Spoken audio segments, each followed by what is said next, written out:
throughout, I'd like to hand over the stage to our moderator, Dr. Ruthvik, lead of clinical team of clinical AI assistants. Over to you, sir.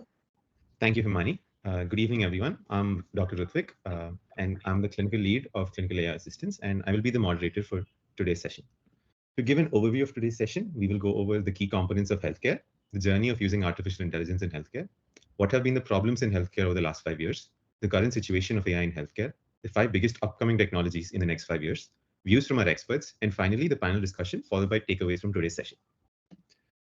Before we start, I'd like to give a brief introduction about our company, Clinical AI Assistants. For years, we've witnessed a growing imbalance between patients needing care and available doctors. Long wait times and crowded hospitals, like those at AIIMS Delhi, with months-long appointments, became increasingly common. Recognizing this challenge, we aim to support doctors in seeing and treating more patients. We developed a disease diagnostic assistant, and this tool helps lessen the initial load on doctors, allowing them to dedicate more time to what truly matters: personalized diagnosis and accurate treatment. You may be wondering, how does it work? Imagine visiting a doctor where you could see them quicker and experience a more efficient consultation. The innovative approach involves an initial consultation with a medical assistant who gathers your symptoms and key details. This information is then summarized and presented to the doctor, allowing them to diagnose you faster with all the key information available to them. By streamlining the intake process, we can significantly reduce average consultation times, which translates to greater accessibility and shorter wait times for everyone. A doctor who typically sees 40 patients daily could potentially see up to 60, allowing them to help more people in need. We've recently published our research work in several journals and also presented at the GP AI Summit 2023. Along with this product, we have a few services such as clinical frameworks and online consultations. We are recognized by Startup India and we're supported by Microsoft. Our company was covered by the Times of India in 2022, and we have also collaborated with CDAC for an autism-related project.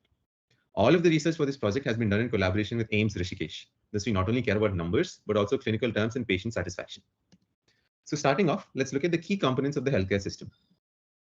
Our current healthcare system is a complex and multifaceted ecosystem with various interconnected components, all working together with the purpose of delivering quality care to patients. Even though there may be so many different systems at play here, when we walk into a hospital as a patient, what we observe is a small subset of them. It consists of consultation, which involves talking to a doctor and explaining our symptoms to them. Diagnosis, the doctor comes to a diagnosis after evaluating and examining us, along with sending any relevant blood tests or imaging. And finally, the treatment we receive, which could be as simple as a few medications or could be a surgical procedure. To keep such a complex system running and progressing, there are a lot of fields which work in the background to improve patient outcomes. Some of these include medical administration, which oversees healthcare facilities, resource allocation, and management of administrative processes. Public health and prevention, there are initiatives focused on community health, disease prevention, and promotion of overall well-being. Research and development for pioneering innovative treatments, drugs, and medical procedures. Financing for handling financial aspects, including insurance processes and financial transactions. Healthcare data management in the form of electronic health records, and education and training of various hospital workers like doctors, nurses, and paramedical staff. Given the complexity of the system, it also entails potential inefficiencies and bottlenecks. Now let's look at the involvement of artificial intelligence in healthcare. Why do we need artificial intelligence in healthcare? Well, currently, the world is short of about 7.2 million medical workers, a number that keeps growing and will reach 30 million by 2030. Most countries across the globe only have one doctor for every 1,000 to 10,000 people.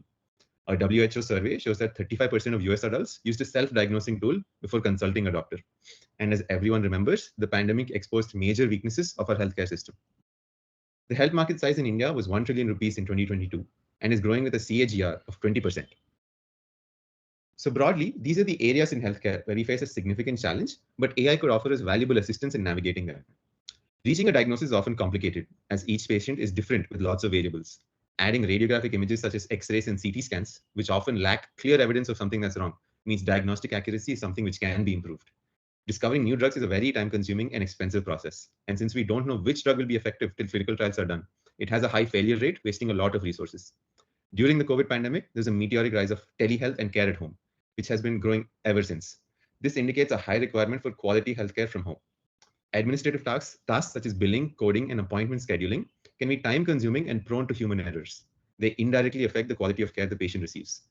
After the introduction of electronic health records, the healthcare industry has generated a huge amount of data, which could be used to train and develop new technologies. However, this data is fragmented due to a lack of a universal format and often unusable. Now that we've established that there's a need for AI and identified the areas where it can help, let's see how it all started. The involvement of AI in the field of medicine has a surprisingly long history, dating back to as early as the 1950s.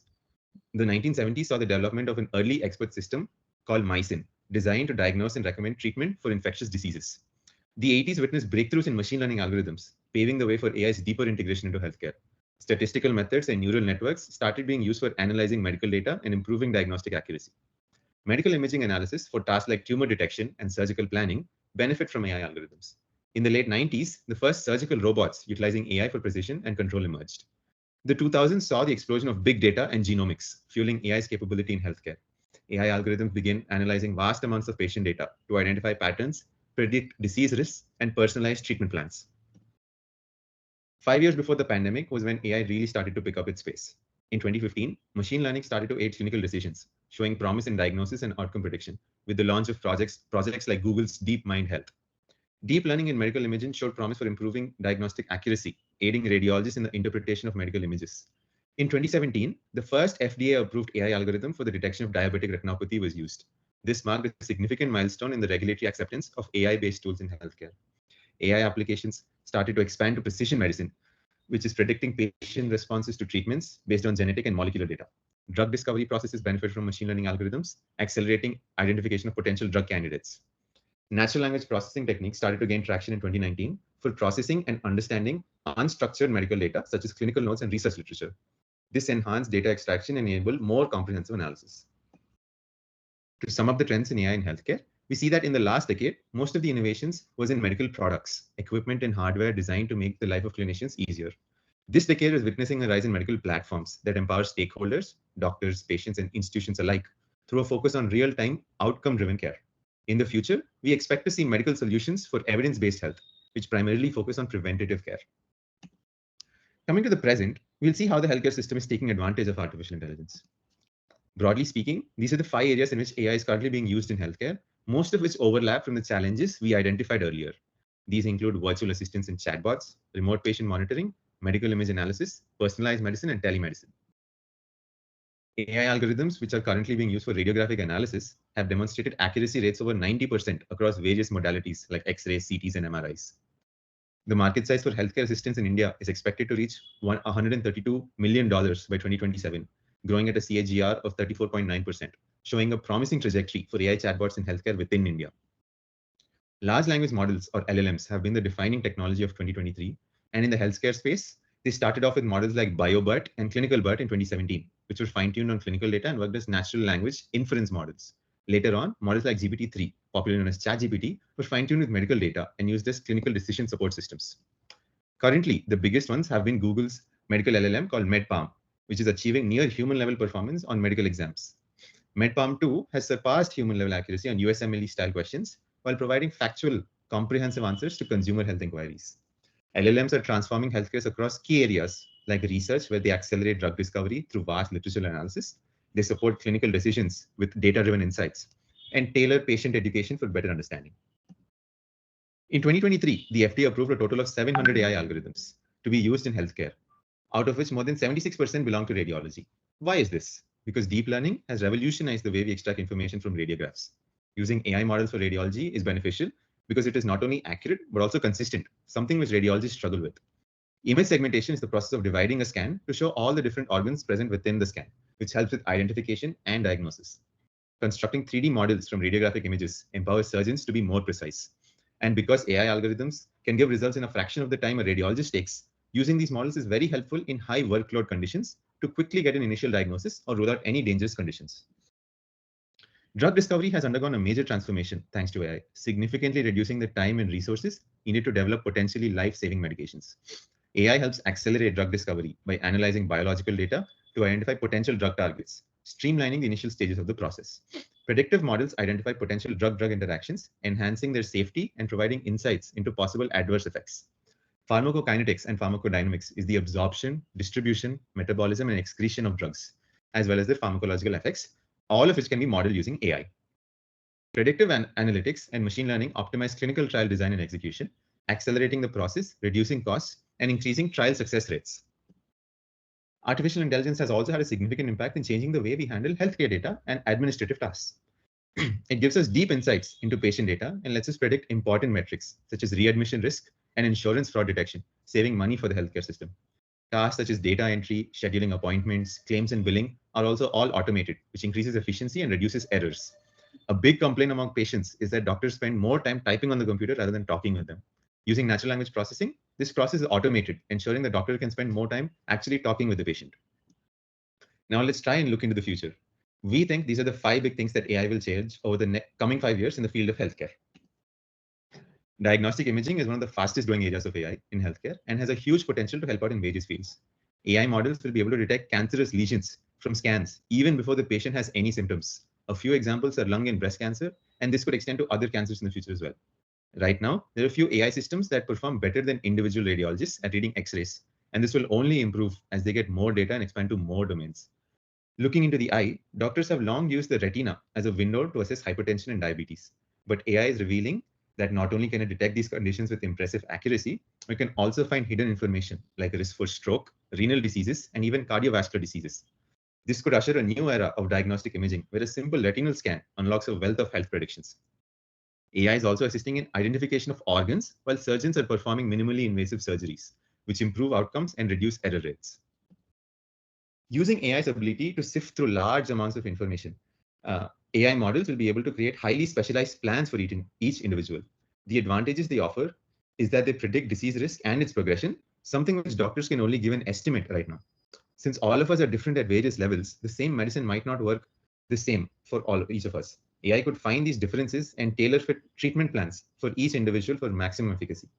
AI models will also be able to monitor and make any necessary adjustments on the fly for patients. AI virtual healthcare assistants hold immense potential to improve healthcare access and empower individuals to manage their own health. This also reduces burden on doctors, allowing them to focus on more critical cases. The features of virtual assistants that would come in the next 5 years are a conversational AI that guides you through a series of questions about your symptoms, assesses the severity, and suggests initial steps like home care or schedule an appointment. AI-powered systems can connect with wearable devices or sensors to monitor vital signs, medication adherence, and even mental health indicators. They could play a critical role in mental health, as patients are more likely to want to talk to chatbots than compared to real doctors. AI-assisted robot surgery offers unparalleled precision, reducing the risk of human errors during complex procedures. Surgeons can leverage AI's real-time insights to make informed decisions, ultimately improving patient outcomes. As discussed earlier, AI models can make a 3D representation of human parts from scans, thus helping surgeons understand the anatomy better. AI can provide real-time suggestions and decision support during surgeries. This could help surgeons identify potential complications and choose the best surgical approach. Having autonomous robots that perform procedures could improve accessibility in remote areas. And the bleeding edge of robotic surgery is nanobots, which already have promising results, and we could start seeing their use in performing cellular level medical procedures. Who doesn't want quality healthcare at the comfort of their home? AI could make that a reality. The COVID pandemic accelerated the use of telehealth and healthcare at home, and it has not been slowing down since then. Continuous monitoring of patients would allow doctors to keep track of patient progress all while staying at home, which increases morale and speeds up recovery. According to the American Medical Association, 20% of physicians used remote patient monitoring in 2020, which is double from what was seen in 2018. Wearable devices are also growing at an astounding rate, which means higher accessibility for this technology. However, the one bottleneck is security and privacy of the highly sensitive healthcare data. AI in healthcare is here to stay and will be pivotal in transforming this domain. The future of healthcare isn't written in code, but in the collaboration between human ingenuity and the boundless potential of AI. Before moving on to the panel discussion, I would like to invite Abhisek, the founder of Clinical AI Assistants, to say a few words. Thank you, Ruthvik, for guiding us with such a nice presentation. So I have one query from your part first, that you were talking about some personalized medicine, right? So Yes. one thing I wanted to understand, you said definitely genetics and all those things matters. Do also timestamp matter? For example, one child, obviously genetics would be the same at the age of 10 and also age of the 15. So those timestamp also, do you consider personalized medicine, what impact it leads? So based on the age, the drug dosage and the types of drugs being used might change for that person. And through personalized medicine, we can tailor fit what drugs he exactly requires. Right now, there's a lot of guessing game going on where we have loose margins on what to give for each age, but this could be improved and done at a better level. Got it. Thank you. Thank you so much. So first, I want to thank you each and every attendees to join the meeting. It was also happened at a very short notice, and a special thanks to all the speakers for agreeing to be part of this webinar. So as Ritu was highlighted, the main objective of our company is to assist doctor with a conversational AI that does a symptom investigation diagnosis as the initial screening part. In last 1 year, I have met more than hundreds of the doctors, along with my clinical team who did literature survey, and also met a lot of stakeholders in healthcare. And So one part definitely was the major part of doctors goes in symptom investigation and diagnosis. And the second part was that we figured it out was the therapy. Therapy is still very much like a routine task. Still, it used to be done by doctor. So they by themselves suggested us, can we come up with something automated tool to help them with that? So we went with the problems that they were facing with the therapy and found out one major problem, not only in India, over the world, was autism. So if you could see the scale, Ruthvik, can you please go to the next slide once? Yeah. So there is a lot of survey which shows that nowadays autism has increased at the different scale. Just before 3 years, when we read, it was like 1 out of 100 childs used to suffer from autism. So please understand, autism is not a disease. It's just a condition. It happens at the scale. It's not like a binary 0 and 1. People may suffer from autism and they can also overcome over the time. So objective was, how can they easily get over it? So that was the thing. And we found out of 65 now, one child suffer from autism at some scale. So those numbers motivated us to do something for that. There is already diagnosis system. There is already therapy, something like what doctors do therapy. We try to come up with something with AI that we can help, right? Can you go to the next slide?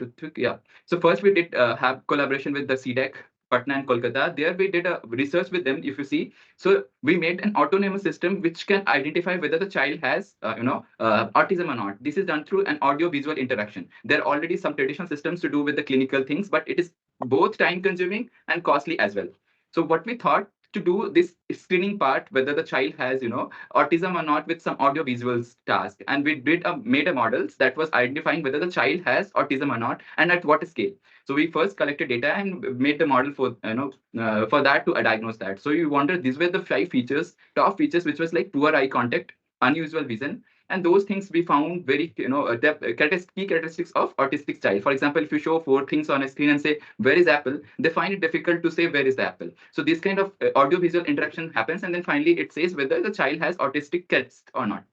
So with that, we did another survey on the social media and see what they suffer from. This was now from the research perspective. Now we try to understand with the user perspective.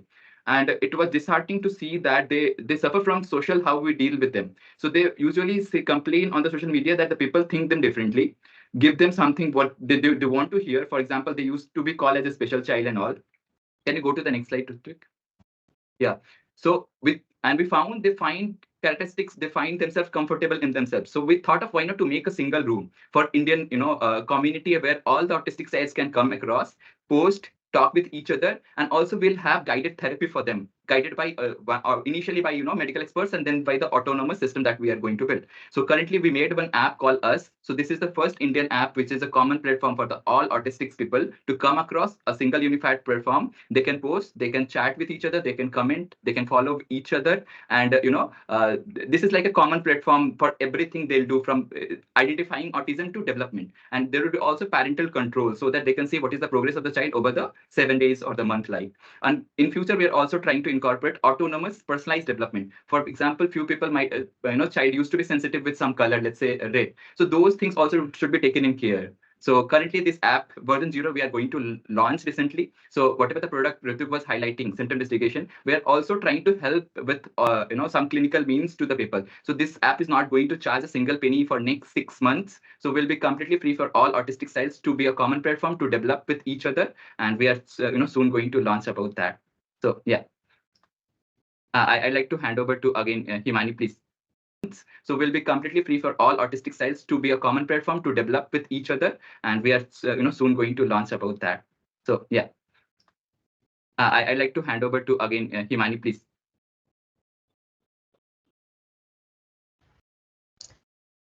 Yeah, thank you, Abhisek. And also thank you, Dr. Ruthvik, for mentioning and moderating so well. Also thankful to enlighten the topic so well.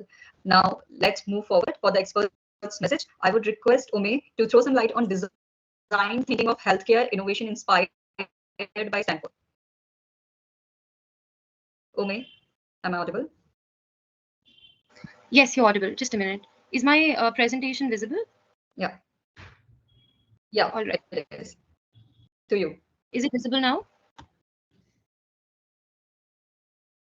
Yes, it is. Yeah, it's visible. Yeah, it's visible. Okay, all right. So first of all, good evening, everyone, and congratulations on the amazing work that you guys have pulled off in the field of autism. And with that, I would like to extend my warm gratitude to Dr. Abhisek for having me here, and I'm extremely glad and humbled to be a part of today's event. to talk very briefly about the concept of design thinking to innovation. So as mentioned, that I'm currently pursuing a PhD in medical technology. That is a joint program between two institutes, IIT Jodhpur and AIIMS Jodhpur. And the primary objective of the program is to foster innovation and to bring about the change in the healthcare ecosystem of India. And when I talk about the healthcare ecosystem of India, I think it becomes even more important in terms of innovation to talk about the key stakeholders that get involved into the process. One of them are the engineers, and the other are the medical people.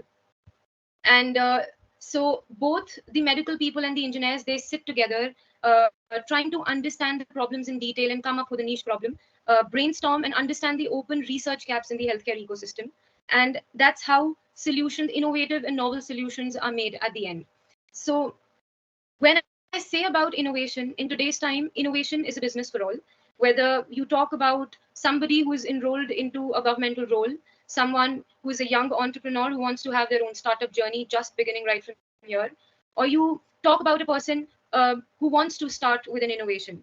You talk about any person. I think in today's time, innovation requires a sense of persistence to have it, and also to cultivate a habit of observation and creativity inside you. And we are expected to make the best out of the little that we have in our hands. And that's when design thinking comes into picture. Yeah. So design thinking basically consists of three parts. It is, one of them is solving problems, and the second is people's needs, and third is synthesizing insights. So whenever you look at a problem from a perspective to what you think might be a problem from one lens, but until and unless you do not sit with people who face the problem on a daily basis, you can never understand the problem in depth. With that, it is also important to understand, if you are trying to address a problem, what is the specific need of the people. So first is to understand, empathize with the people, understand their need, and then create a niche problem that you want to address while synthesizing insights to solve those needs. So the design thinking attitude begins with an uncertainty loop. Let's say that I am interested to innovate, and a lot of times it happens that a lot of people ask, how do you look at an idea? When do you get an idea ki this is actually a problem that I want to move ahead with? Or like, let's say that you see 10 different problems, but how do you evaluate which is that particular problem that you want to work on, or is actually a hot problem to be worked on? So there are different parameters onto how you assess the problem, and those parameters can only be decided with the stakeholders, or especially with the people who are actually facing the problem. So let's say, for example, I'll quote that the example of the course that I'm enrolled in. So this collaborative program between the two institutes houses both engineers and medical people working together. Both medical people and engineers have to go through two different immersions. One is a clinical immersion and the other is an engineering immersion. So I'm an engineer, and I had to go through a clinical immersion where we were posted across OPDs, OTs, and in different departments like surgery, medicine, and biochemistry, where we spent a lot of time with the doctors, nurses, and the senior residents, understanding what are the kind of problems that they face, what are the kind of problems that the patients face, and then so it's very important in that process. And we were posted there for I think, sorry to interrupt you. So your screen is not moving forward, so we can see the first screen itself, design thinking. If you can go in slideshow, I think it would be a bit easy to follow. Yeah, it's in slideshow. Is it moving now? No, currently we can see only design thinking. Okay, let me reshare. Yeah, please. So you share it. Now it's moving. Currently, I can see the design thinking attitude. Are you in the same slide? Yes. Yeah, please I'll go just ahead. change. Just confirm if you can see if it's moving. Did it change? No, not for me. Okay. So, it's now changed. It's a little bit. Can you just download the PDF and then open it? It will be always easier to go ahead with that. All right. Just a minute. Yeah, sure.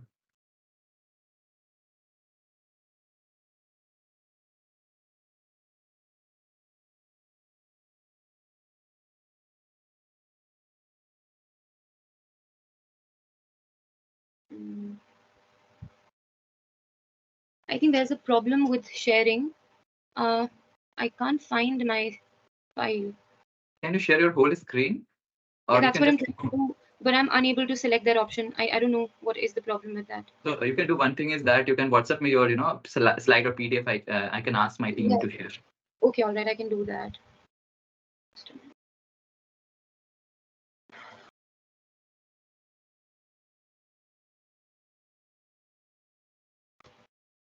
I'm really sorry, everyone, to interrupt you, but the talk is very nice. What she was talking about, innovation, a guided way to do innovate. Most of you are here. There is a purpose to, know about the healthcare and also go to solve a problem. So that's a very important part. I don't want to miss everyone for that. That's why I interrupted in between. I just shared it with your clinicalassistance.com info@. Is that Okay. fine? Yes, it is. Okay.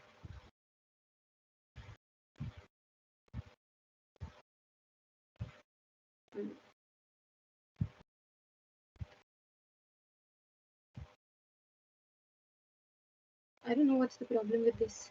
No problem. No worry. We can wait for 1-2 minutes. I got your slide, so I just downloaded it. I'm forwarding it to Sai Yeah. and then presenting.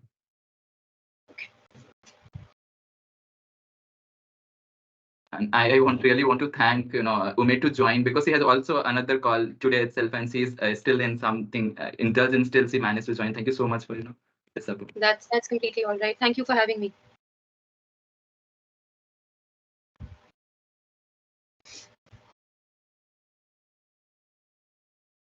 So Ruthvik, we send you. So you please download and share from your side.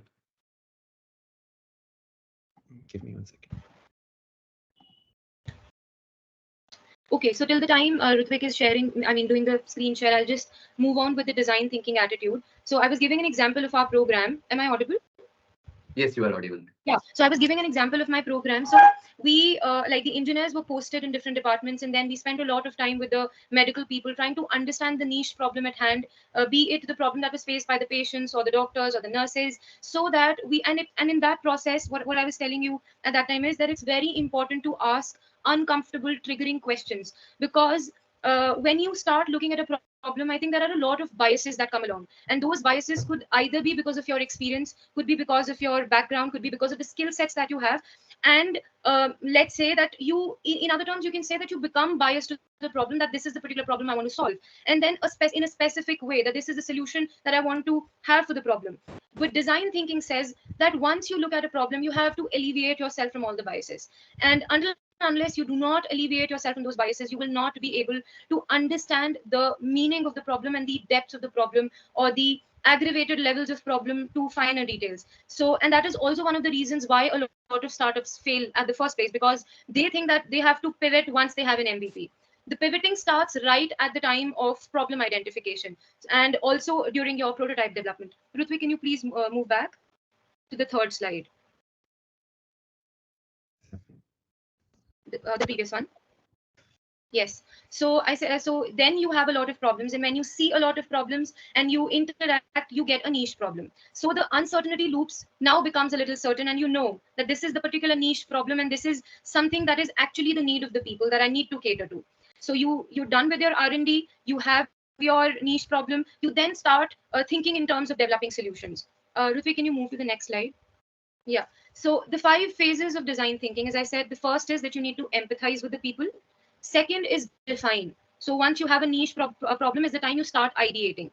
Now, when you ideate, do not limit yourself to one idea. Like, for example, a particular skill set that you have, you might tend to develop solutions according to the skill sets that you have. And in like when it comes in terms of innovation, a lot of people are not comfortable in collaborating. So if you want to actually develop, if you want to disrupt the healthcare ecosystem with a mind-blowing product, it's very important that you be open to collaboration with as many people as you can, because then it'll be a probable stage due to which you can come up with a good solution. So you have a problem, and now you ideate in different directions. So I will tell you, like I was into cancer research for quite some time. I worked at ICMR, and then then when I came into this program, I was extremely biased that I wanted to work in the area of cancer. But when I understood, it took me like 2-3 months to be a little flexible and leave my uncomfortable zone, my comfort zone, and move into experiencing something new. I mean, the clinical immersion that I had was a beautiful experience, because that was the time when I came to know that there are a lot of problems at hand that need to be solved. Yes, cancer is one of them, but then I did find a lot of interesting problems. For example, right now I am working on developing a non-invasive monitoring tool for bilirubin in neonates, and which I will briefly talk about once I'm done with the design thinking. So then when I was exploring the options as to how should I look into ways to address this problem. We thought about biosensors, we thought about photonics as an approach. We also thought about developing monitoring tools from urine samples. But then again, how I narrowed down would be something that I'll be explaining later. So that's about ideation. Then from ideation, you come to prototype. So once you have 10 ideas, you then narrow down to, let's say, 3 or 4. You develop prototypes, you test them, you pivot, you move back again. During the prototype and testing phase, it is very important that you take the feedback loop. This feedback loop is extremely pivotal because that's where most of the people fail not to pivot because they fail to pivot at the right time. So you take the feedback, you move again, you test, you implement, and then you come back again. So that is briefly the 5 phases of design thinking. Ahead. Okay, so design thinking has 2 different phases. Let's say my right hand is a problem space and my left hand is a solution space. And both these spaces have a divergent and a convergent end. So you have a lot of problems at the beginning. So you diverge in different domains and you start looking at problem through different lenses is when you diverge.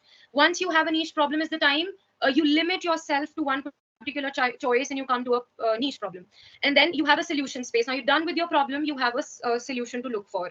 You again start diverging into different domains and you start exploring different ways of solving that problem, and do not limit yourself to one particular solution. And then in prototyping, you again diverge and then converge again with one MVP with a timely, with taking a timely feedback loop. Next slide. So Tim Brown is a very famous designer of IDEO, and he says, as a style of thinking, it is generally considered the ability to combine empathy for the context of the problem.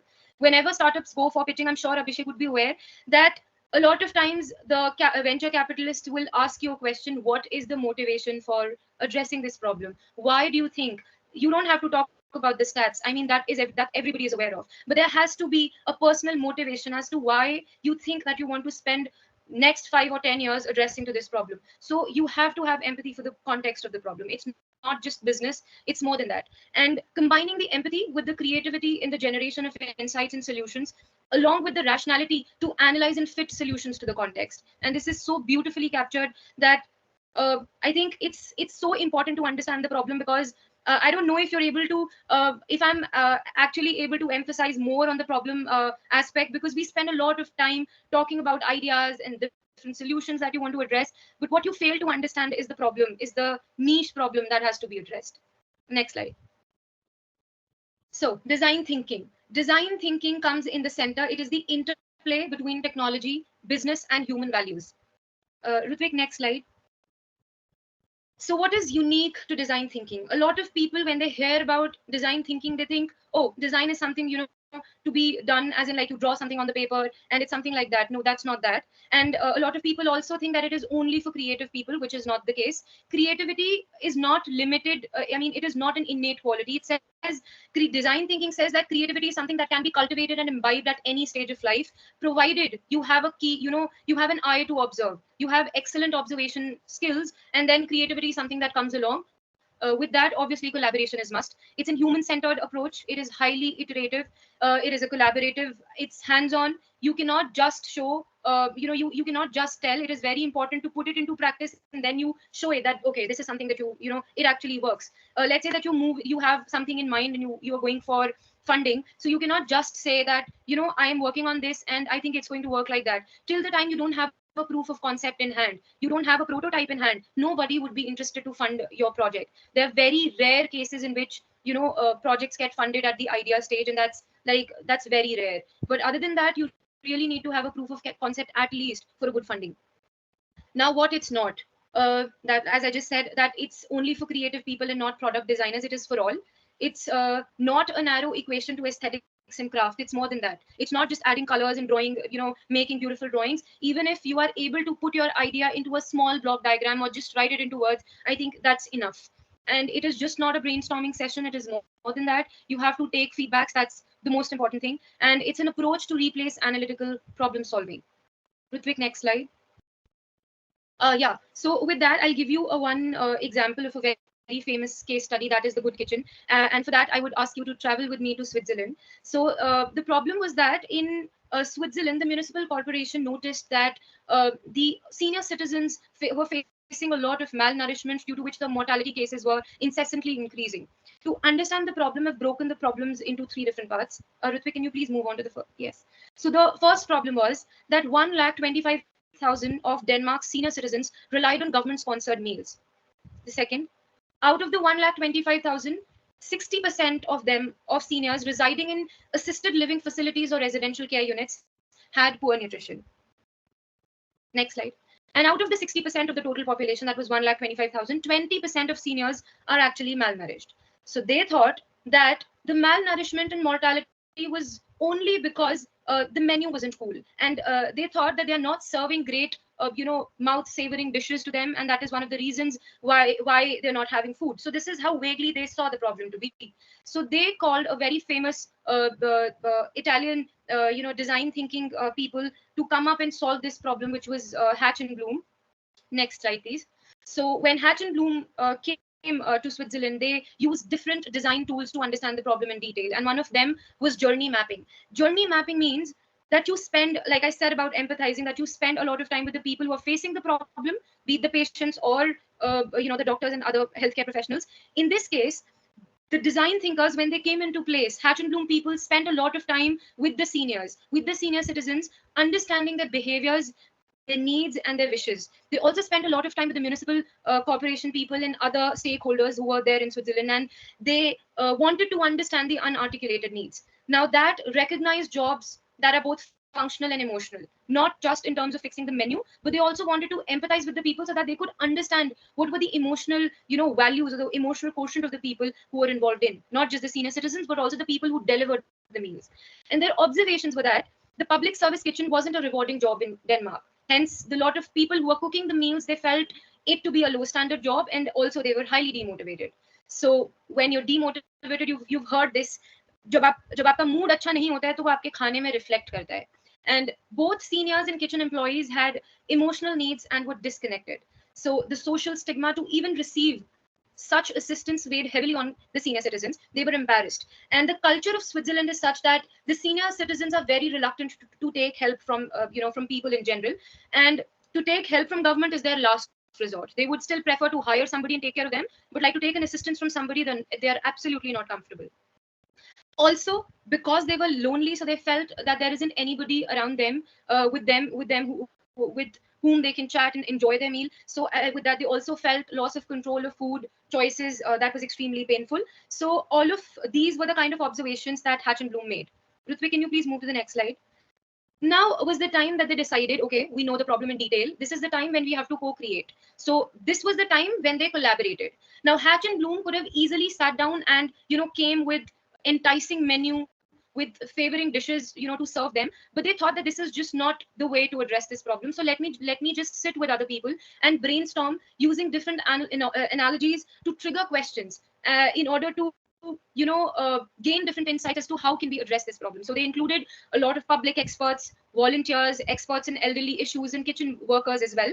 They sat down and they thought in different ways of idea generation to address this problem. And they said, what if the public service food delivery organization was a restaurant?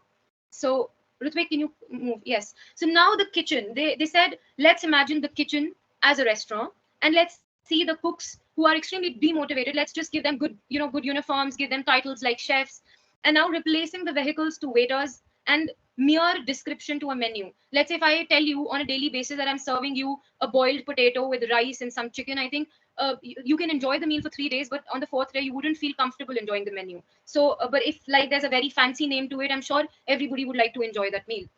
Click the next slide. Another one. Okay. Then was the time that they saw, okay, fine, we know what is the, how we're going to address it. Now let's visualize it through prototyping. So they made a pin board. They used different illustrations and photos, and they didn't just talk, but showed the options. And they also decided that we need to quickly change in the packaging design. We need to have uniform for the employees in place. And we also need to have a regular communication between the two. That's why today companies focus a lot on customer interaction. They want to, keep the momentum on, and they want to have the loyalty of their customers. Hence, communication channels are very important. And they also replaced, they also gave a name to the restaurant as Good Kitchen. To the surprise, within the first week, they saw 500% increase in certain meal orders. And Anne Mary Nielsen, who's also the director of the Good Kitchen, she says, if you have professional pride, you'll also cook good food. Good food has to come from the heart. Next slide. Now, can you move on to the next one? I would like to end the design thinking presentation with one designer's mantra. We cannot think about solutions until we understand the problem. That's about it. If there are any questions, please go ahead.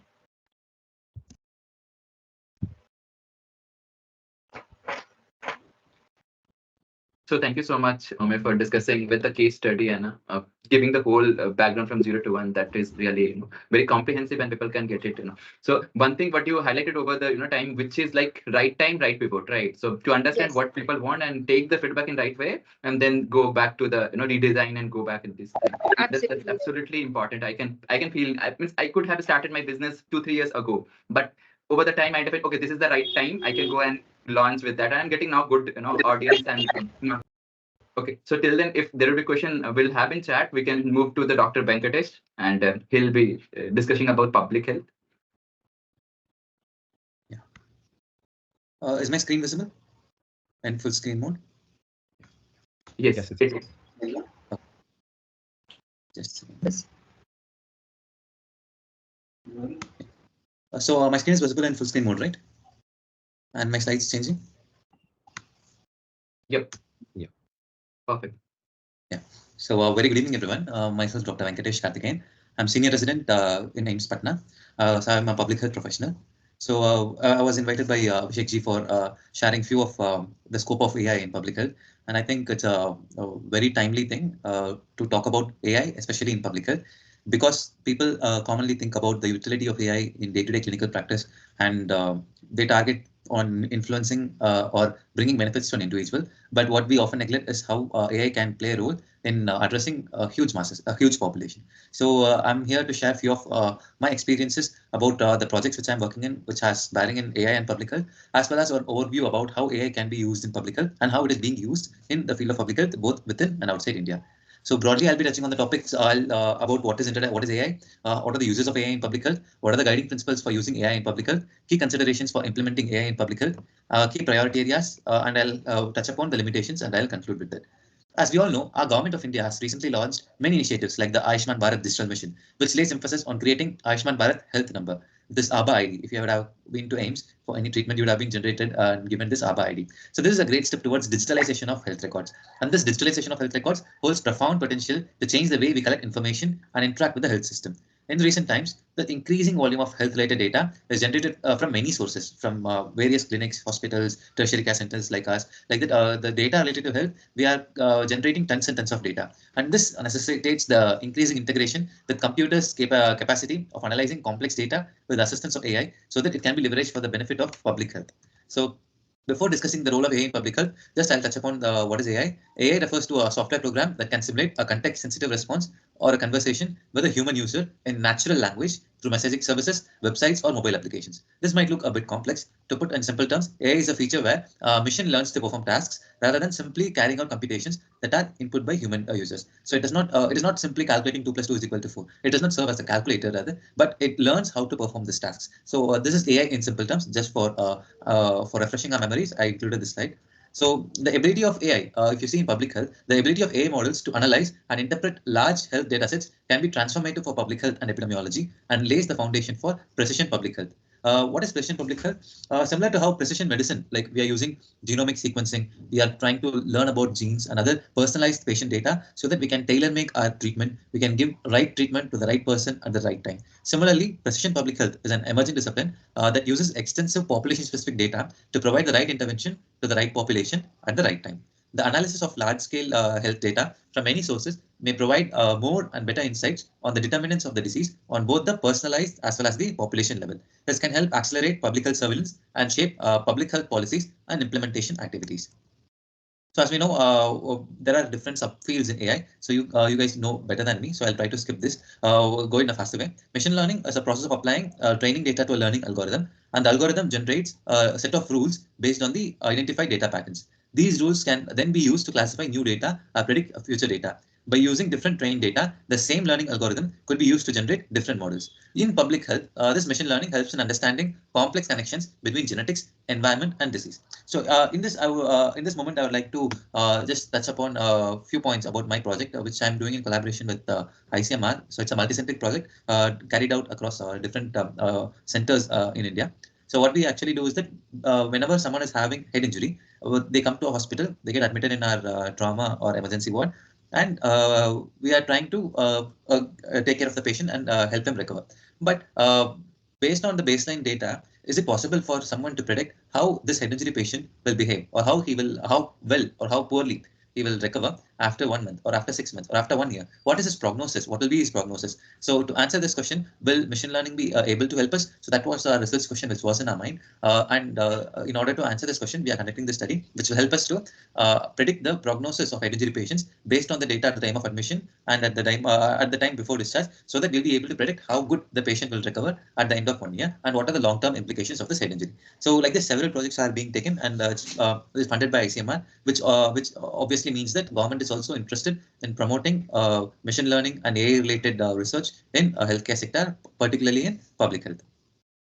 So as we know, another domain of AI is natural language processing. It automates the ability to read, understand, and derive meaning from human language. In public health, this natural language processing helps in behavior analysis through the social media and consumer-generated data. So in public health, this natural language processing, even this subdomain of AI, is gaining a lot of significance, especially for mental health related research and mental health related interventions. So this natural language processing broadly has two subfields. One is natural language understanding, and the other one is natural language generation. So natural language understanding, here the algorithms are designed to understand human writings using a coded understanding of grammar, syntax, and semantics. How it is useful in public health? It helps in prediction of loneliness in older adults, and many such predictions can be done with the help of natural language understanding. Whereas natural language generation is nothing but the algorithms are designed to automatically transform structured data into a plain language which can be understood by me and you. In public health, this natural language generation helps in removing identifiers from electronic health records data, and many such utility is there in natural language generation in public health. The next subdomain is cognitive search. It is the use of AI solutions such as machine learning and natural language processing to incorporate and understand digital content from different types of sources such as text, images, videos, and machine data. To broadly or to say it in a non-specific way, it is something like Google Lens. Okay, the goal is to improve the relevance of results generated from a user search. For example, AI-based search engine was used to evaluate and analyze information about COVID-19, and AI helps in decision making through modeling and understanding of multiple variables and complex systems. The next subdomain is robotics. It is an interdisciplinary research area at the interface of computer science and engineering, and the goal of robotics is to design intelligent machines that can assist human activity. So I'm from Tamil Nadu, and in the place I studied MBBS from Madurai. And in one of the top hospitals in Madurai, during the time of COVID, they had employed robots for providing food to the patients, for cleaning the floors and wards. So because at the time of COVID pandemic, where everyone was afraid to go near COVID patients, robotics had played a key role, and that can be seen just as a beginning. So many such utility of robotics in public health is coming every day. So for example, as I said, disinfection of contaminated areas, delivery of medications, delivery of food, measuring of vital signs in infectious environment. So in many places, robotics also is gaining significance. And then the next subdomain is virtual agents, that is chatbots. So there are software applications. These are software applications that mimic written or spoken human speech to stimulate a conversation or interaction with a real person. I think we are using this technology on kind of day-to-day basis, like be it ChatGPT or be it interacting with some booking agency, flight ticket booking agency. So this virtual chatbots are upcoming rapidly these days. And how this can be used in public health? It can be used to counsel or to disseminate information or address queries related to healthy lifestyle or wellness, related to health queries related to mental health, reproductive health, weight control, and even for facilitating smoking cessation. These virtual agents or chatbots are being used in public health. Then another utility is computer vision. Here we are training the computers to interpret and understand the visual world. Using digital images from cameras and videos and deep learning methods, this computer vision can be used for interpreting and understanding the visual world, and machines can accurately identify and classify objects. So in our context of public health, it can be used for medical imaging and predictive modeling. So if you are showing a CT scan or if you are showing an X-ray to a camera, this X-ray is being interpreted very beautifully by AI. So this is again a rapidly upcoming technology, and even few of my friends are collaborating with Harvard and Stanford, and they are working very seriously in this area of AI and computer vision in public health and in radiology. Next is deep learning. Deep learning is a subfield of machine learning that uses algorithms designed as network of decision to learn from data.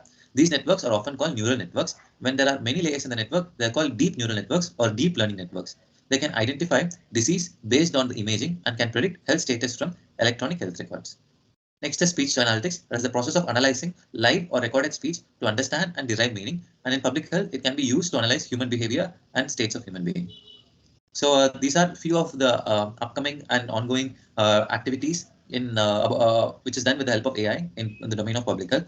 Another project which I'm currently working on is in collaboration with Vadvani AI. So it is nothing but we are trying to measure the height, weight, and other vitals of a newborn baby, of an infant or a neonate, just by using the help of a camera. How we are doing it? We are trying to develop a software where if a ground level worker, maybe an ASHA or an ANM, going to the home of the patient or while during her routine home visits to the newborn, she will just take a short video or she'll take photo of the infant, and based on that photograph, the AI will be able to predict. AI will be able to tell us what is the height of the baby, what is the weight of the baby, and what is his vitals. So currently, this piloting of this project is going on, and I'm a part of it. So we could also see many such projects are ongoing in different parts of the country as well as in the world, and gives us a great hope because being a resource limited country like India, where a presence of doctors is not possible in every nook and corner, or even the presence of basic instruments might not be. For example, just imagine carrying a weighing machine. Okay, carrying a weighing machine might not be feasible in every circumstance, but almost everyone has a mobile, and even government provides tablets to all the ground level, grassroots level healthcare workers. And indirectly, we are trying to say our tablet or mobile is going to serve as a weighing machine, apart from 100 other utilities it has. So this is going to be a game changer, and it will help in identifying and catching malnourishment at the earliest stage, and that child can be referred to the higher centers, and the life of the child can be saved. So imagine the impact it is going to bring when we are going to implement in a large scale in such a huge country like India. So that is the magnitude of difference that artificial intelligence can make in public health. But there are a few guiding principles which include that the AI in public health must be guided by superior technical and ethical considerations aimed to mitigate ethical risks in public health and related policy interventions reflected in the following guiding principles. The first principle is people-centered. So our AI solutions should be for the goodness of the people. It should be ethically grounded. It should be transparent. The data should be protected. So this again is a big matter of concern. How safe is my data? How safe is our data is again a question. Scientific integrity is a question. It should be open and shareable. It should be scientific integrity must be present, and it should not be discriminatory. It should be equally available to all, and it should be human controlled technology. It should not be like these AIs take over humans and it goes beyond our control. You might have seen the movie Robot. All of us are afraid about what will happen if it is not going to be human controlled. So these guiding principles must be kept while designing AI tools, and especially it is more relevant in the field of public health.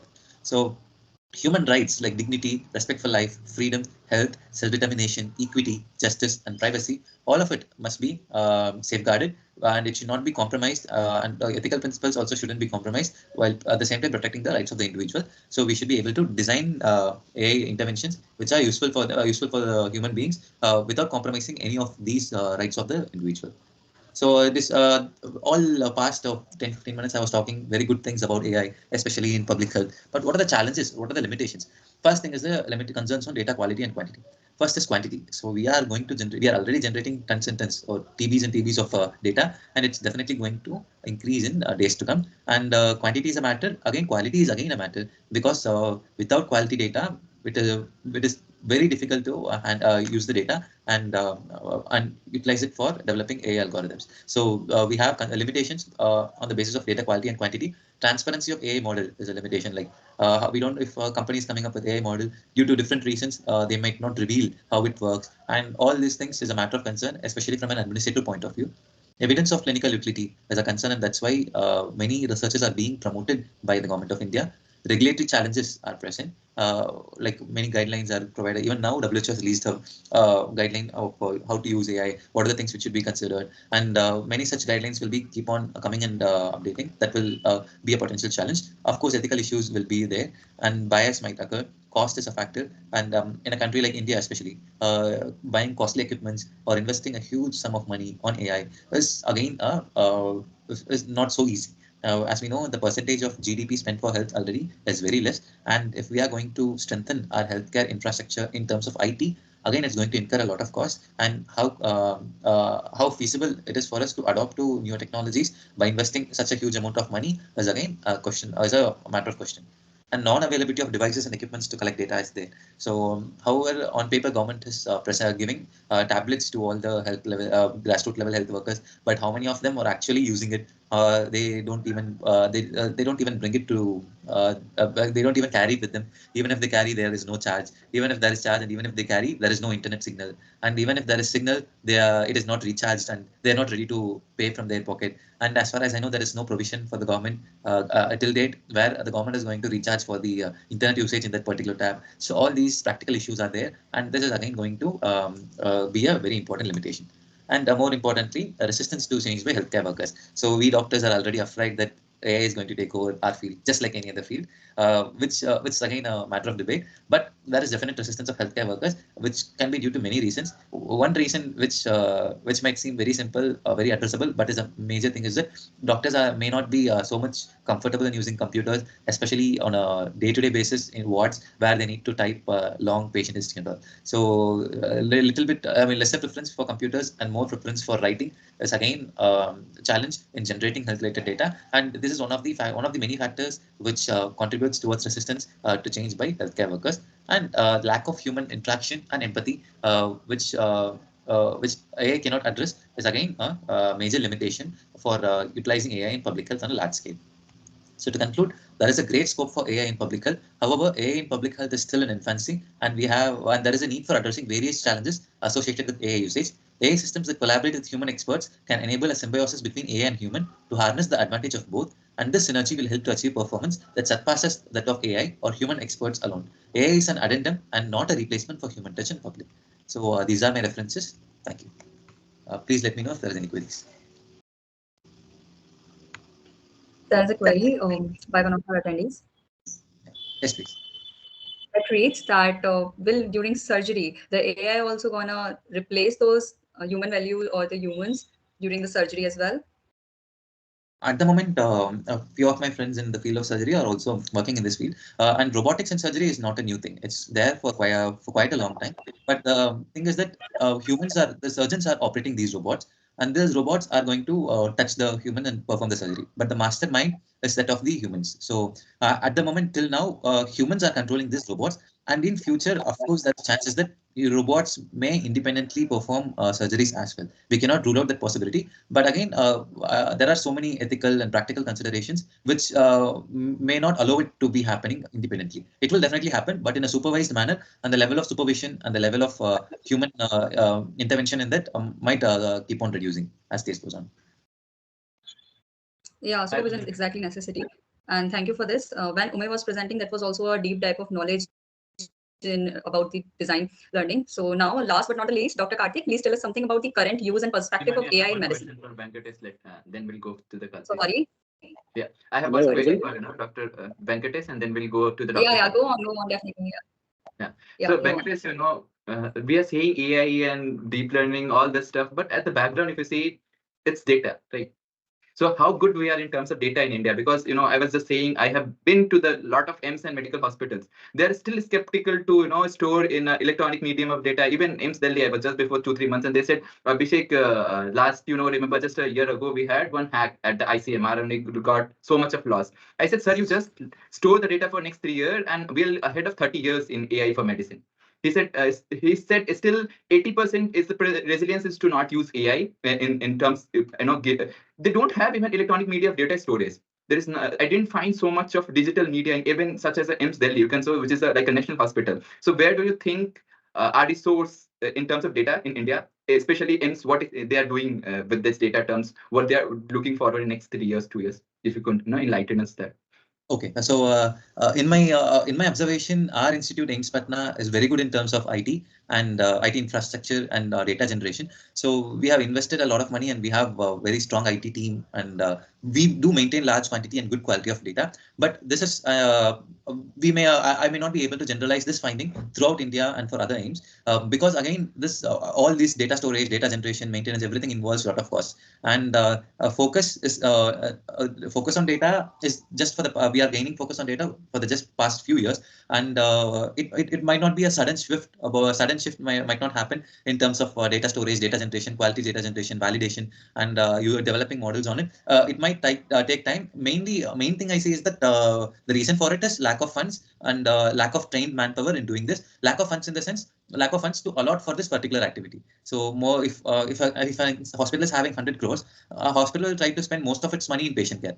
So this data is might not be a key priority or the first priority for an administrator who is the director or dean of the institute. So first focus is given on clinical care, and then only rest of the money they will try to allot to IT sector. But I feel this scenario is fast changing, especially in central institutes like AIMS, where the data value of data and the positive effect it can make is very well understood by the administrators. So we can anticipate this situation to be reflected in other parts of the country also soon, especially with the current government's commitment in digitalizing health and health records.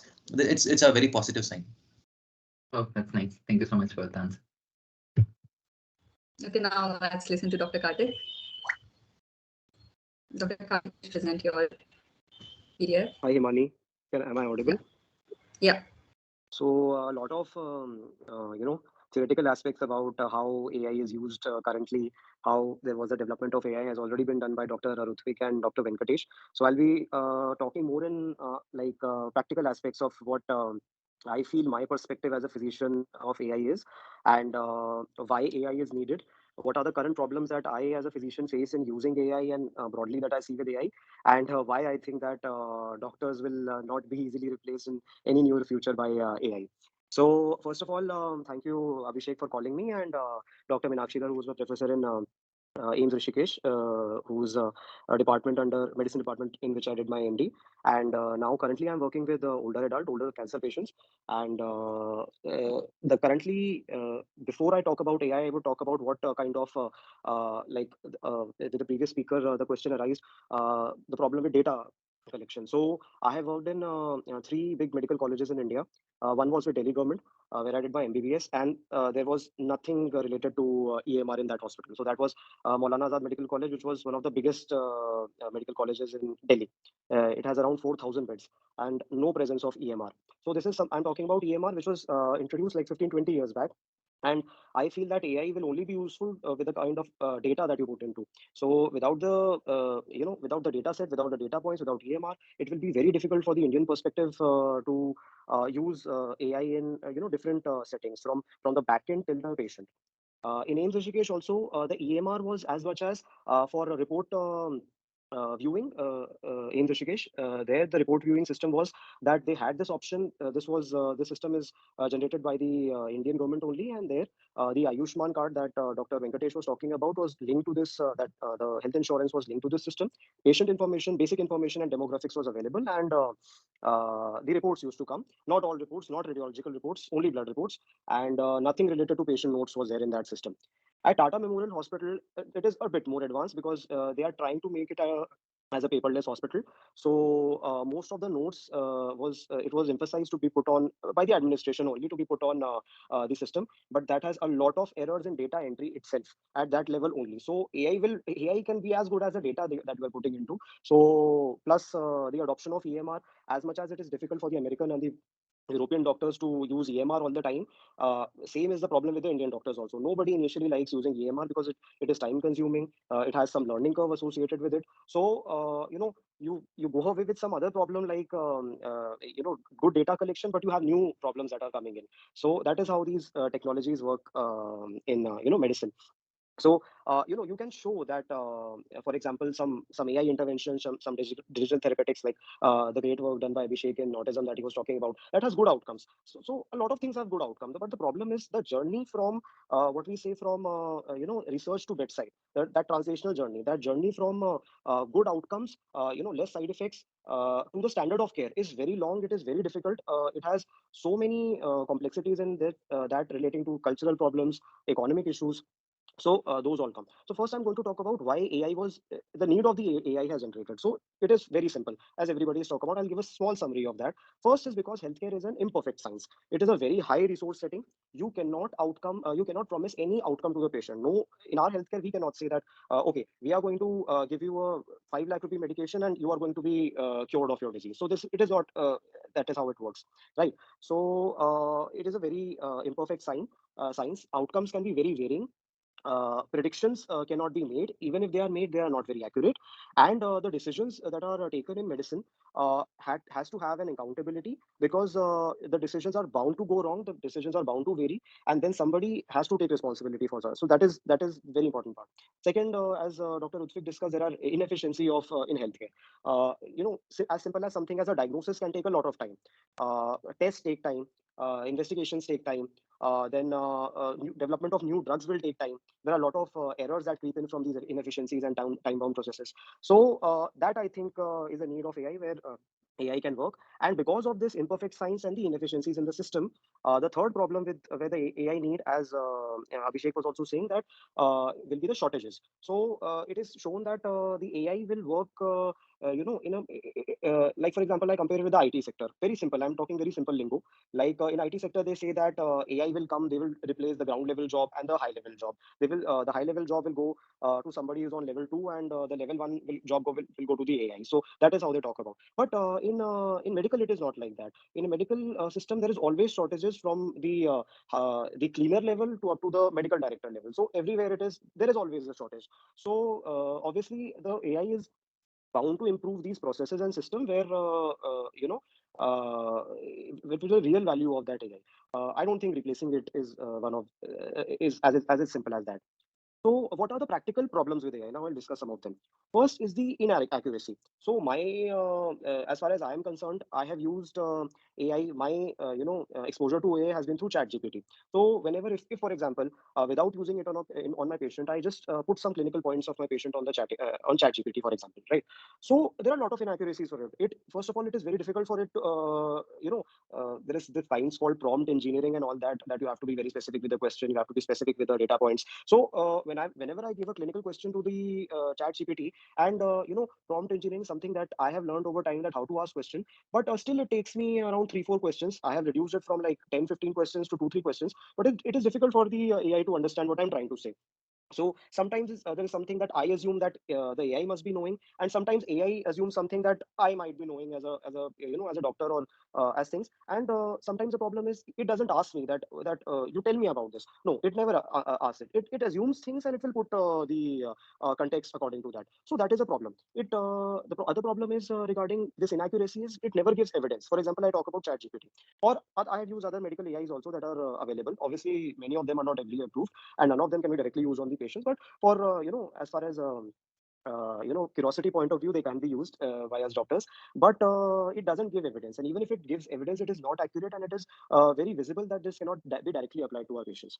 The second problem is, as I said, is the regulatory approvals and the patient confidence. So as a doctor, I'm sitting there as a person who's prescribing some medication or some intervention or some therapy to a patient, or some investigation to a patient. So I have a license for it, and I'm doing it under some ethics. I'm doing it under some considerations. So the problem with AI is the AI and the AI companies, they will suggest it as a clinical decision support tool. But the problem is it will help the doctor in making the decisions. But if something goes wrong, if for example I had something in my mind, even if I document it, and the AI asks me that no, maybe something else is more important, and something wrong has happened to the patient, then who will be responsible for it? Who will be accountable for the side effect or the harm that is caused to the patient, and where does the patient put their confidence into? So that is a legal problem with this. Then obviously there are data security issues which Dr. Venkatesh has talked about.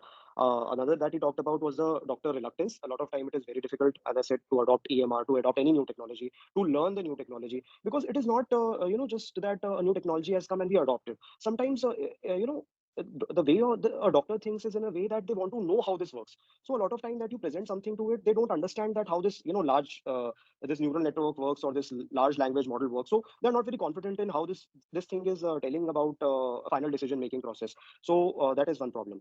And another problem that I think with AI is, like the pharmaceutical companies, a lot of times have monopolies in what will be given to the patients, over our guidelines also.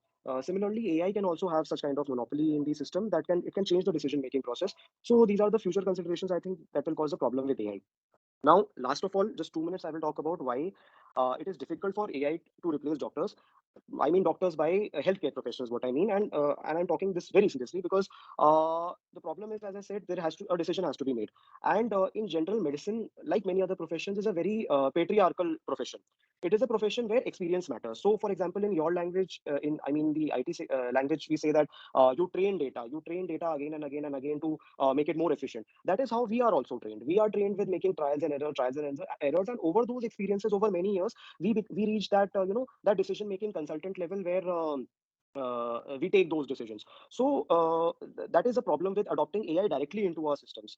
We are also trained in the same way. So if for example, Abhishek tells me that how a new AI system in decision making works, and at the end of the thing, I say, my residents who train for 5 6 years, even I teach them in that way only. They make mistakes, I teach them how to do it right. So that is how. So as one of the speaker was talking about design thinking, it is very important that a specific problem is sought and then AI is applied to it. AI in general, applying it to whole of medicine is very difficult. Specific problems, very, very specific problems need to be carved out, and then AI needs to be applied to it. Then slowly and slowly over the next 15 20 years, it will become a very, very integrated part of the medical system. But that will take a lot of time. Then, as I said, that AI in the end is also a software. So somebody from the this audience asked that can AI do surgeries? So I don't think AI can do surgery. AI is a software. For as far as I am concerned, it will go as good as the hardware is. For example, this the robotic system that Dr. Venkateshwar was talking about, the first generation of that Da Vinci robotic system came back like 20 years ago. With time, that system has improved, so it is improving outcomes also. But AI can be as good as the hardware is. So that very principle is valid for our for the for the labor also, for the labor in medicine also. The attendant who's cleaning the ward, the nurse who's helping the patient, the doctor who's just giving his ear to the patient and listening to the patient, that has a very different role as compared to what AI will bring. For example, Dr. Venkateshwar, I heard quoted that in an isolation ward in a COVID hospital in Madurai, a robot was coming and giving in the food and all. So just imagine, okay, you are sitting there, you are isolated. How would you feel a robot giving food to you, and how would you feel a human coming to you 3 times a day and giving the food to you? So the problem of applying AI in healthcare has a lot of hardware issue, and by hardware issue is it has a lot of emotions attached to it. It has a lot of sensitive and emotional side attached to it also. So you have to take it in that way, that it is just a software. We need a lot of people who are actually doing multiple work. For example, a nurse is not instituting a medicine. So that is how AI will work only when specific problems are carved out through these software. And obviously over 20 years, robotics will improve, hardware will improve, and then when these things improve, AI will definitely be more mainstay. Then, as I said, the third point is, as I said, that AI. This is very technical point, that AI works wherever there is a protocol, and wherever there is a process that is set. For example, in emergency, you can do a CT scan and you can apply the AI algorithm to the CT scan software, because it is very good at reading images. But it may not be taking decisions very quickly, because then you have to put the data in. It will analyze the data at that time. But in emergency, you have to make quick decisions. So you have to take out those processes out of medicine that will that are very that are very protocol bound, that have a very straightforward thing. For example, medical imaging, as you talked, as I stated this, medical imaging is very straightforward. There is a hardware, there is a machine, there is a CT scan, MRI machine, ultrasound machine. The person lies in that. You have a technician who is doing it. I mind you, hai na? The doctor does not do it. So you have a technician doing it. You have the image readily available by the technician on the computer, and the doctor sits there to generate a report. The thing is, when the doctor sits in front of the report, he will take that time. He will take 15-20 minutes to analyze it one by one, every aspect of that image. And then at the end, when he will generate a report and then he will sign his report. So the thing is, you can make that process faster. The 20 minutes can be turned into 2 minutes with AI. But the signature will always be of the doctor. So that is very important. For example, if the AI does something wrong, who will take responsibility for that report? And for example, a report comes out. Slowly the adoption of AI is arising. But me as a physician, if for example a cancer report comes to me, I would definitely be readily available to talk to my radiology colleagues. Say, please review this report. I think the report has some problems. So these are the things that we can do easily. But AI will not do that for the present circumstance. He will not. If you try to make him understand his mistake, that feedback will not be easily fed to it. Right? It will take time for it to understand what I am trying to convey to it. So those mechanisms will also be needed to build up. How to interact, go back to the AI, how to tell that you are wrong to the AI, and then AI will come back to us again. So that was the third point. And fourth point was also Dr. Venkatesh that talked about, is about the cost. See, today I may be doing errors. I may be not giving 100% outcomes. But I know if I know that 100% of doctors that work along with me and throughout India, I know how we are trained. We are dedicated people. We have accountability with us. We think that whatever outcomes that we are able to provide, that are one of the best outcomes. We work like that. So why would we want lakhs and lakhs of software to be added to our skill just to give a very slight quantification of increment to our skill? So I hope the audience understands what I'm trying to say. Integrating the hardware and the software that comes with AI, updating that software, it is an expensive thing. It's not something that can easily be adopted to the whole health system, the whole hospital system very easily. It has some financial burden also. So obviously for hospitals and for patients who can pass down that incremental cost, it can be done. For example, I have seen that Apollo Bangalore has recently come with a precision oncology model where they will be applying that precision oncology software along with the medical oncologist and the oncology team to make the treatment decision. So obviously now somebody who comes to Apollo hospital will be able to afford for all the cost that is coming down from this software also if he opts for that. But that is not valid for everybody who's sitting, for example, a small village in Bihar or a small village in Maharashtra. That is not possible for them to. So the same thing comes. The problem needs to be carved out, that how this thing will be so good that with the outcomes also, it can be taken into day-to-day practices and day-to-day standard of care. And lastly, as I said, that all the buzz about the AI is coming from something called personalized medicine. So personalized medicine, the concept of personalized medicine is that you increase the outcomes, you know more and more about the patient, you reduce the side effect, and you give the best possible thing available from the data to the patient. But the problem is the approach of personalized medicine is expensive.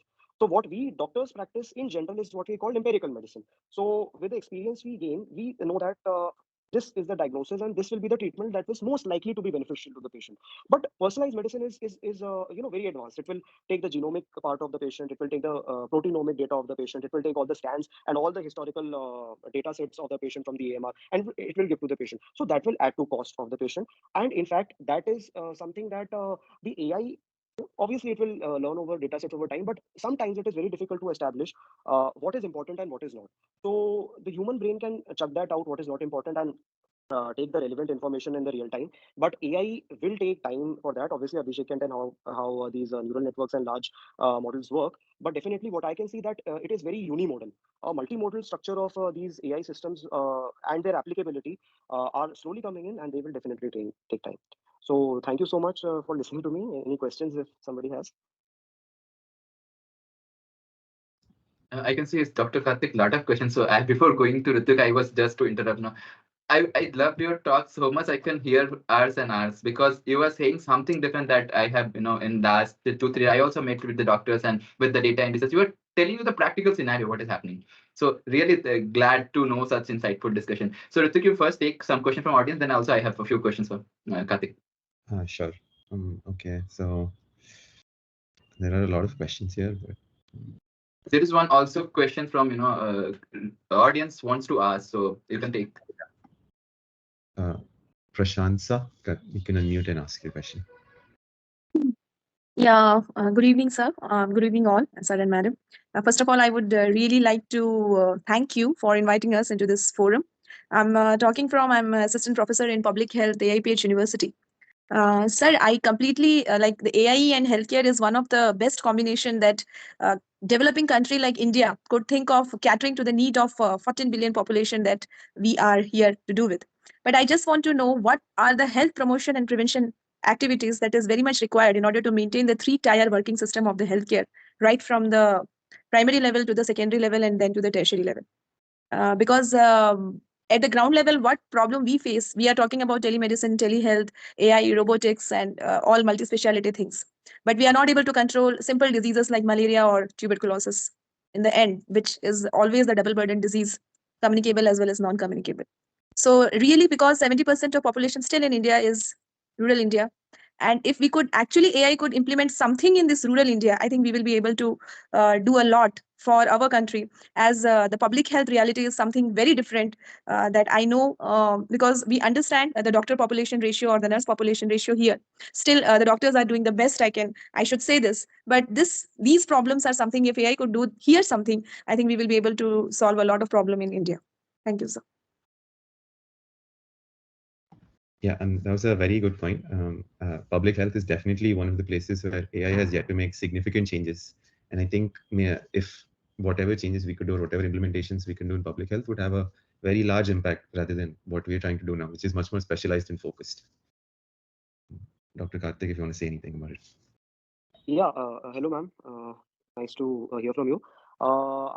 Regarding AI, there are applications in public health. One, two I have read. I want to talk about them. For example, in you talked about malaria. So a lot of after COVID, a lot of you must be knowing it very well that a lot of repositories of epidemics and case outbreaks have come over different parts of the world, and they have those data collection. Strategies have been improving. So I think AI is doing a lot of strides in catching those outbreaks very early. For example, earlier it was like the cases were being reported, and it used to take 24 to 48 hours for the a normal system, a normal computer system to report it. But with the predictive analysis that the AI can do, all because of it can analyze very large data models, data points together. I think for outbreaks like these, it is going to make it much faster, and that is how it can help, I think. As far as Right, sir. For malaria, testing and all, we could succeed. But when it comes for the data capturing, I think we are still yeah, back on that. Thank you so much for answer. I agree with you, sir. Okay, moving on. There's a few more questions in chat. Can AI be more convenient and friendly option for patients to consider above a human doctor? Well, we've done some research and we've talked with a few doctors, and what we found was a lot of mental health patients, especially, are more willing to talk to chatbots rather than actual doctors. So that was one surprising area that we found. But as Dr. Karthik said, it's hard to replace a human being and the connection a human being has with the patient. So I don't think it's going to happen. But maybe in some use cases, a person might find it easier or more convenient to talk with an AI system.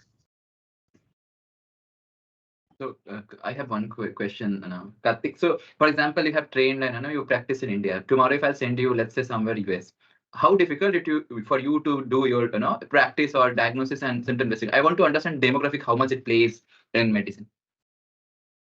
I'm sorry. Can you make it more elaborate? How much demographic information. Tomorrow, if I'll send you to the US and you will start your practice there, how difficult for you to be, do the diagnosis and treatment part? How much demographic matters in diagnosis and treatment way? That's what I want to understand.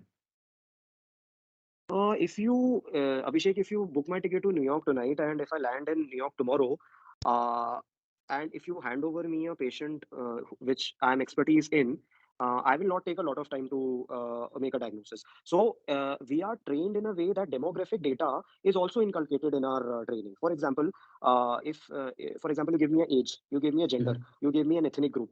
That will, in my brain, it works in a way that I will have 5 possibilities when I think about the symptoms of that patient. But when I connect those symptoms with the demographic information, then I will regroup those 5 into the most likely to the least likely group. So demographic definitely plays a role. And I just want to know why you asked this question related to AI.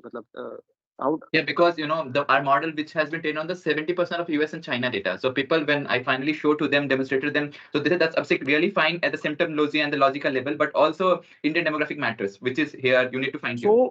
So that is for something like a question like that, you need to go into models that are trained in cancer also.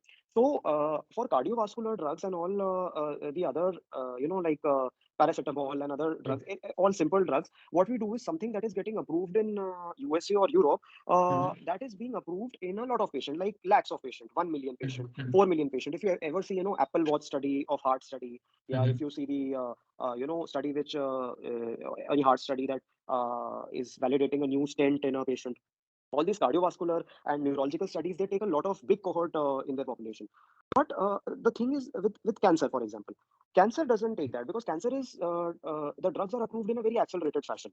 So what they do is when they approve that drug, they hardly take 50 to 100 patients, and any pharmaceutical giant today has the capacity to bring out that drug into the market in 3 to 4 years, and into a large marketing phase in 8 to 10 years with very small population.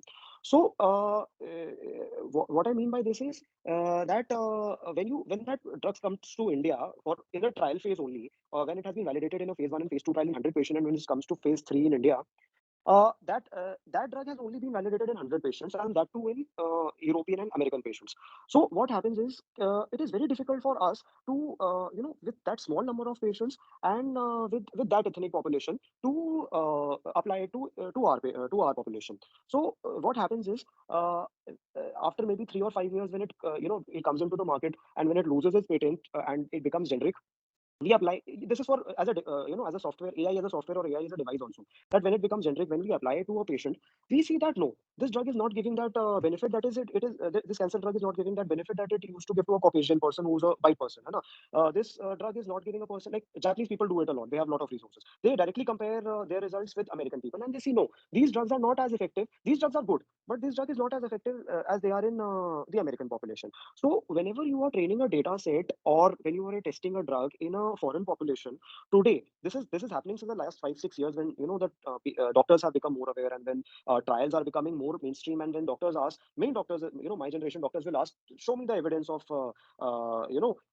what study do you have, or what phase study do you have, or what kind of study design did you take, what population did you take, what was the age of the population that you took in your study. They will ask all these questions, and when they'll see that the 80% population was American, they are going to ask that you need to train more data set in Indian, because obviously ethnic background make a difference to outcomes of the your study. So for example, you're doing such a good study of autism in India, so you will find that okay, hand-eye coordination was wrong, or language processing abilities in Indian students was wrong. The same study you do in an American population, they might be having different perceptions. So definitely for anybody in the audience who's trying to launch AI or any product into Indian market, two things are very important. Test your your product on the Indian population, because India is a very good country. It has a very 4 trillion or $3 trillion it is becoming. So we have the money, we have the population, we have the resources. So that is one. Don't miss out on Indian patients. In fact, we should tell the American doctors that this has been tested in Indian patients.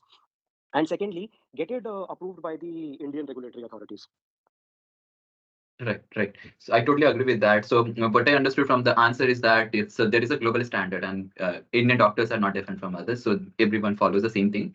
And second thing, you said age, gender, and definitely you will consider in your diagnosis. But these are objective terms. Subjective is whatever you said, ethnicity, or the region matters. So at the symptomology or diagnosis, everything will be logical, and this global standard, only the way they express their symptom, they express the problem, that might be a bit different. That's what I perceive from the answer, right? Yeah. So if you talk about symptoms, it is very easy. The lingo and the the dialects may be different, but if the AI could collect all those things and put it to one final as a language code, and you code that information, and then you put it for further analysis, then it will be very easy. For example, what happens with the medical coding, right? So bukhar will be fever in English, and fever will have some other hyperparexia or some medical code attached to it. So it can form the chain of events, and then AI can utilize that data.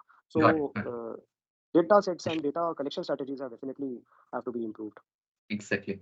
So Ruthvik, you can take one more question from the audience, which you believe that should be asked. I can see a lot of questions. Maybe given the interest of time, we can take one as of now. Yeah, I'll take this question from Brinda. She says, is AI in healthcare more complex Then other technologies like autonomous vehicles. There too, we put our trust in technology. It is slowly becoming a reality, but it was harder to imagine it 10 years ago.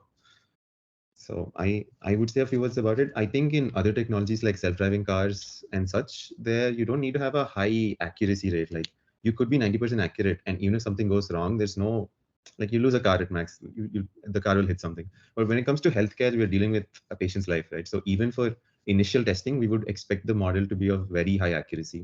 And maybe that is why it takes such a long time for AI things to get approved to be used in healthcare. Ruthvik should enumerate the findings we have, the key remarks, and then we please thank all the speakers and attendees. So there's a few key takeaways that I would want everyone to take away from this session. Right now, we have models which have been trained on minimal health data. So these are not the most accurate models out there, but deploying these models will allow us to collect more data, which will lead to us creating better models there. So it forms this chain, and we have to push for deploying models. A good AI system requires a combination of a good algorithm, quality data, and sufficient compute. Trying to create a good model just from data or compute is not going to be enough. It requires a combination of all three for it to work. And as Umme has shared with us today, design thinking in healthcare AI should put patients' needs first. And by understanding their challenges and creating solutions and iterating on them over and over again, we can create good products and good solutions.